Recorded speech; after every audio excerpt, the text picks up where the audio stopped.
నమస్తే, welcome to Dootha media special focus.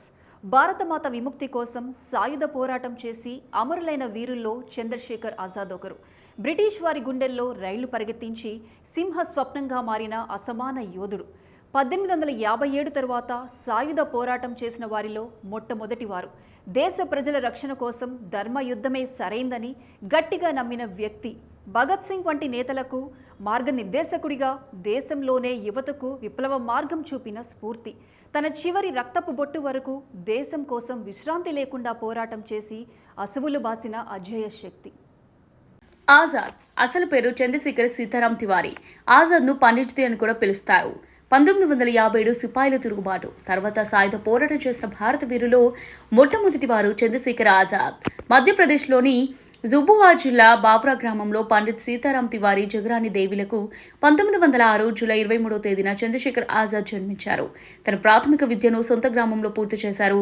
ఆ తర్వాత వారణాసిలో సంస్కృత పాఠశాలలో హయ్యర్ సెకండరీ విద్యను కంప్లీట్ చేశారు. ఆజాద్ చిన్నప్పటి నుంచి హనుమాన్ భక్తుడిగా ఉండేవారు. నీతికి నిజాయితీకి పెట్టింది పేరుగా ఆజాద్ గుర్తింపు తెచ్చుకున్నారు. దేశంపై అపారమైన ప్రేమ కనబరిచేవారు. 1919లో అమృత్సర్లో జరిగిన జలియన్ వాలాబాగ్ దుర్ఘటనతో ఆజాద్ తీవ్రంగా కలత చెందారు. దేశం కోసం ఏదైనా చేయాలని అప్పుడే నిర్ణయించుకున్నారు. ఆ తర్వాత 1921లో మహాత్మా గాంధీ నడిపిన సహాయ నిరాకరణ ఉద్యమంలో యాక్టివ్గా పాల్గొన్నారు. అయితే సహాయ నిరాకరణ ఉద్యమంలో పాల్గొన్న నేరానికి గాను ఆజాద్ తన 15 ఏళ్ల వయసులోనే అరెస్ట్ అయ్యారు.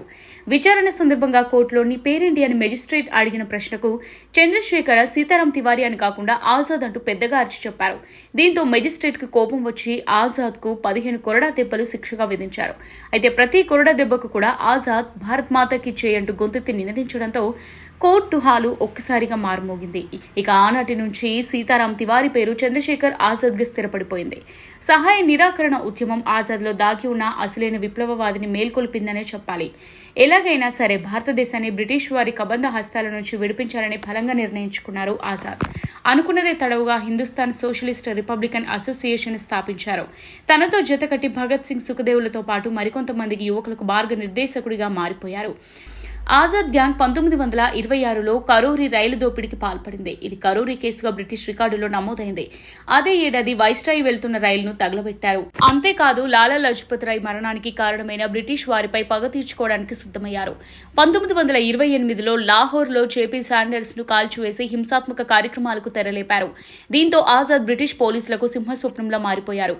ఆజాద్ పేరు చెబితేనే బ్రిటిషర్లకు వణుకు మొదలైంది. పోలీసుల హిట్ లిస్ట్ తయారు చేసుకున్న ఆజాద్ వారిని చంపేదాకా వదిలిపెట్టలేదు. 15 ఏళ్ల వయసులో అరెస్ట్ అయిన తర్వాత బయటికి వచ్చి పోరాటం ఉధృతం చేశారు. తన మరణం దాకా కూడా ఒక్కసారి కూడా బ్రిటిష్ పోలీసులకు పట్టుబడలేదు.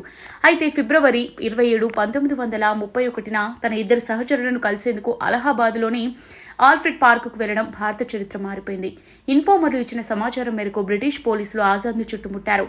ఆజాద్ను లొంగిపోవాలంటూ హెచ్చరికలు చేశారు. అయితే ఆజాద్ వెనక్కి తగ్గలేదు.